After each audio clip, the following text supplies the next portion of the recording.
की आए हैं संत महात्मा पुरुष इस मंडूर नगरी में आई है। अब ये मंडूर नगरी भी धन्य हुआ। ऐसे संत महात्मा पुरुषों अगर चरण पड़ जाती है तो हर जगह धन्य हो जाती है।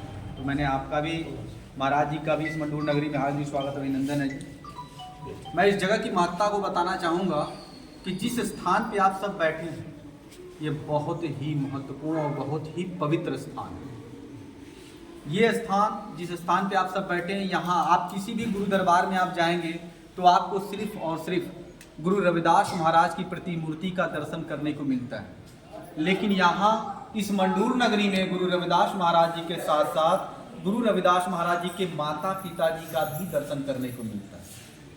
जैसे गुरु जी ने अपने शब्दों में ही कहे कि काशी डिंग मांडूर स्थाना शूद्र व्रम करत गुजराना, मांडूर नगर में लीन अवतारा रविदास शुभ नाम हमारा। कहने का अर्थ यह है कि काशी में एक ऐसा स्थान जहाँ पे शूद्रों की बहुत बड़ी आबादी निवास करती है, जिसको हम मांडूर नगरी कहते हैं, जहाँ पे मेरा जन्म हुआ और मेरा नाम रविदास था। आज भी काशी बनारस में सबसे बड़ी आबादी अपने चमार कौम, अपने चमार भाइयों की ये मंडूर नगरी है। इससे बड़ी आबादी आपको और कहीं देखने और सुनने को नहीं मिलेगी। जैसे गुरु जी ने अपने शब्दों में ही भी कहे कि मेरी जाति कूट बांडला ढो ढोवंता नितही बनारस आस पासा। कहने का अर्थ यह है कि मेरी जाति के जितने लोग हैं मरे हुए पशुओं को ढोने का काम करते हैं, जो बनारस के आसपास निवास करते हैं। आज भी यहाँ से मात्र 200 मीटर की दूरी पे, आधा किलोमीटर की दूरी पे, वहाँ पे आज भी चमड़े छिलने और चमड़े रंगने का जो कार्य होता था वो स्थान आज भी है। जैसे अगर आप पीछे से आप रास्ते से आए होंगे तो आपको तालाब दिखा होगा।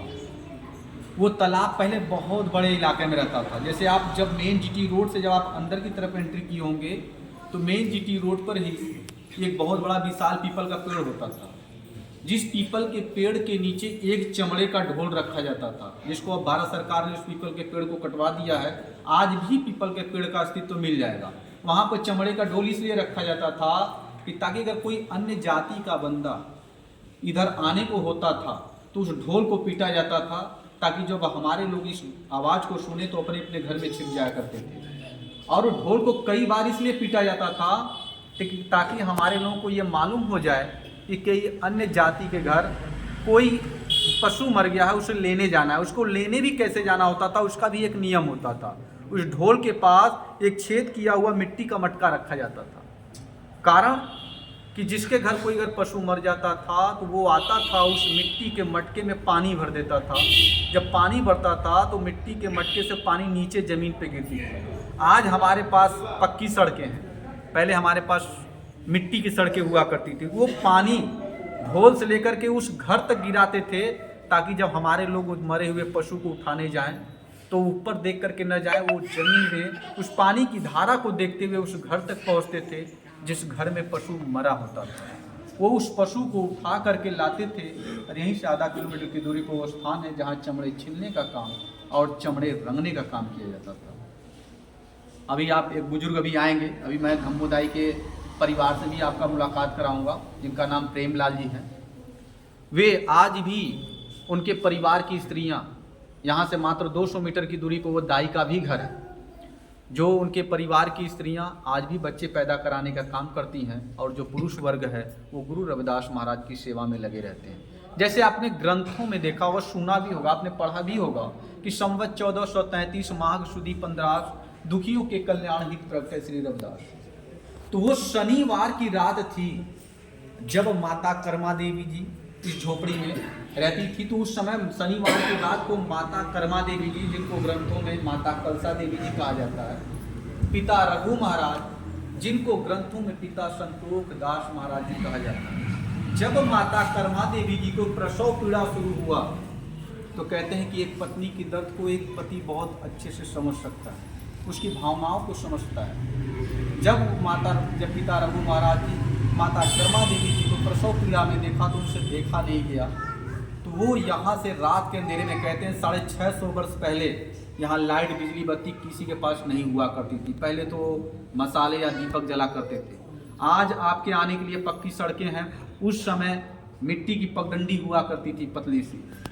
वो रात के अंधेरे में एक लालटेन, जिसको कहते हैं मसाल लेकर के दाई माँ के घर जाते हैं और दाई माँ के दरवाजे को पीटते हैं। तो उसमें एक कविता है, कहते हैं जाकर के द्वार पे कि माई माई कह के पुकारे, माई माई कह के पुकारे, कहे रघुराई, हे धम्मो माई, हे धम्मो दाई। कहे पुकार सुन मेरी माई, कहे पुकार सुन मेरी माई, बहुत पीड़ा में है मेरी लुगाई, कहे रघुराई, हे धम्मो माई, हे धम्मो माई। वो जा करके दरवाजे को पीटते हैं, दाई माँ के दरवाजे को पीटते हैं और दाई माँ से कहते हैं कि हे माई दरवाजा खोला। तो उस समय रात के अंधेरे में दाई माँ बड़ी गुस्से में कहती है, कौन आले इतनी रात के जो हमारा दरवाजा पीटा था, जो यहाँ के लोग हैं। कहने का मतलब ये था कि कौन आया है इतनी रात को जो मेरे दरवाजे को पीट रहा है। तो उस समय पिता रघु महाराज जी कहते हैं कि हे माई, हम आपका पड़ोसी रघु, कृपया करके आप दरवाजा खोलो। जब दाई माँ पड़ोसी की नाम सुनती हैं तो किसी तरह से उठते बैठते करके अपने दरवाजे की कुंडी को खोलती हैं और कुंडी खोल करके जब वो बाहर आती हैं तो पिता रघु महाराज जी हाथ जोड़ करके खड़े हो जाते हैं और कहते हैं कि हे माई, हमारी लुगाई, उस समय जो पत्नियां होती थी उनको लुगाई ही लोग अक्सर कर बोलते थे, कि हमारी लुगाई को प्रसव पीड़ा शुरू हो गया है। हे माँ, आपसे थोड़ी देर के लिए अनुरोध है कि आप थोड़ी देर के लिए मेरे साथ मेरे घर चलें, ताकि जो मेरी पत्नी का दर्द है थोड़ा सा कम हो जाए। उस समय दाई माँ कहती है कि मैं इतने रात के अंधेरे में वहाँ जाऊँगी कैसे? पहली बात तो मेरे पास आंखों में उतनी रोशनी नहीं है, रात का अंधेरा है, मैं वहाँ देख करके क्या करूँगी, वहाँ जा करके करूँगी क्या? तो उस समय पिता रघु महाराज जी हाथ जोड़कर कहते हैं कि उस समय कोई, आज हमारे पास डॉक्टर्स नर्स हैं, पहले तो मात्र एक दाई ही सहारा हुआ करती थी। वो दाई माँ से कहते हैं कि हे माई, आपने सैकड़ों बच्चे पैदा कराए हैं, आपको बच्चे पैदा कराने के इतना अनुभव, इतना ज्ञान हो गया है कि अगर आप रात के अंधेरे में बिना आँख की रोशनी के भी अगर अपने हाथों को मेरी पत्नी के पेट को सहला भी देंगी तो जो मेरी पत्नी का दर्द है वो थोड़ा सा कम हो जाएगा। जब ये दाई माँ सुनती हैं तो दाई माँ चलने के लिए तैयार हो जाती हैं और कहती हैं कि मैं चलूँगी कैसे, क्योंकि टेढ़े मेढ़े रास्ते हम जाकर वहाँ जाएंगे, गिर जाएंगे, मेरी तो जो वृद्धावस्था है और ख़राब हो जाएगी। उस समय पिता रघु महाराज जी कहते हैं कि हे माई, सिर्फ आप चलने के लिए तैयार हो जाए, बाकी मैं आपको अपने साथ लेके चलूँगा। जब माता दम्मो दाई चलने के लिए तैयार हो जाती हैं तो पिता रघु महाराज जी ऐसे दाई माँ को हाथ में उठा करके लाते हैं और ला करके इसी बीच वाली कुटिया में छोड़ देते हैं। रात भर दाई माँ और माता कर्मा देवी काफ़ी परेशान होती हैं। अगले दिन रविवार के दिन भोर में सुबह सुबह जैसे सूरज की लालिमा लिए हुए किरण निकलती है, उसी समय जगत पिता गुरु रविदास महाराज जी का जन्म होता है। जब जन्म होता है तो माता कर्मा देवी जी अपने पुत्र को गोद में उठा करके देखती हैं और कहती हैं कि मेरा लाल, मेरा बेटा इतना सुंदर है कि इसको किसी की नज़र ना लगे। जब ये बात दाई माँ सुनती हैं तो दाई माँ कहती हैं कि काश आज मेरे पास भी आंखों में रोशनी होती तो मैं इस बालक को देख पाती, क्योंकि इस बालक के लिए मैं रात भर परेशान हूँ। तो उस समय माता कर्मा देवी जी कहती हैं कि हे माई, इस बच्चे पर मेरे से ज़्यादा हक आपका है, क्योंकि आपके पास आंखों में रोशनी ना होते हुए भी, आप पैर से लाचार होते हुए भी मेरे साथ, मेरे दर्द में रात भर मेरे साथ रहे।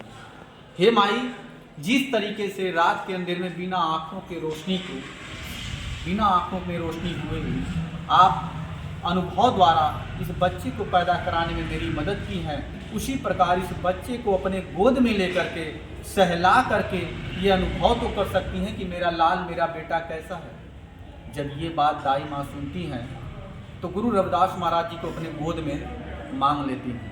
जब माता कर्मा देवी जी गुरु रविदास महाराज को दाई माँ के गोद में देते हैं तो दाई माँ अपने गोद में लेकर के गुरु रविदास महाराज जी को जब ऐसे करके सहलाती हैं तो उस समय जगत पिता गुरु रविदास महाराज जी हंसने लगते हैं। जब ये हंसने की किलकारी दाई माँ के कानों में जाती है तो दाई माँ सोच में पड़ जाती है कि कैसा अद्भुत बालक है। मैंने सैकड़ों बच्चे पैदा कराए और जो जो बच्चे को पैदा कराए, जिस जिस बच्चे को मैंने गोद में लिया, सब बच्चे रोते ही मिले।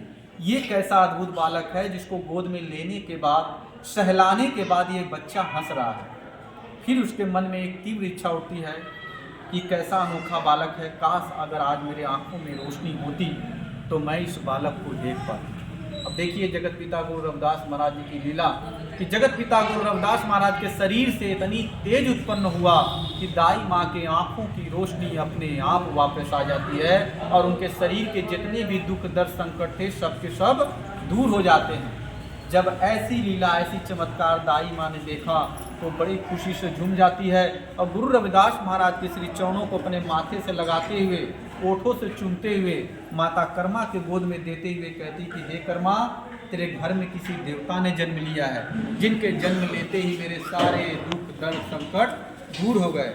जब ये कहते ही माता कर्मा के गोद में गुरु रविदास महाराज को दे देती हैं दाई माँ, और यहीं से एक छोटा सा थाल उठा करके, जैसे प्रचलन में रहा कि जब किसी घर बच्चा होता था तो थाल पीट करके लोगों को बताया जाता था, उस समय दाई माँ यहाँ से एक थाल उठा करके पीटते हुए इस पूरी मंडूर नगरी में कहती है कि किस पिता रघु के घर में किसी देवता ने जन्म लिया है, जिनके जन्म लेते ही मेरे सारे दुख दर्द संकट दूर हो गए। जब ऐसी लीला ऐसी चमत्कार लोगों ने सुना, इस मंडूर नगरी वासी ने सुना, तो लोग भागे भागे आए, जगत पिता गुरु रविदास महाराज जी का दर्शन करके निहाल हुए। मैं भी जगत पिता गुरु रविदास महाराज से अरदास करूंगा कि आप भी इतनी दूर से आई हुई हैं, जैसे गुरु रविदास महाराज जी ने दाई की इच्छा को पूरा किया था, वैसे जगत पिता गुरु रविदास महाराज जी आपकी भी इच्छा को पूरी करें। एक बार प्रेम से बोलेंगे श्री संत रूपी गुरु रविदास जी महाराज की जय, माता कर्मा मैया की जय, पिता रघु महाराज की जय, बोल साचे दरबार की जय। और कुछ पूछना तो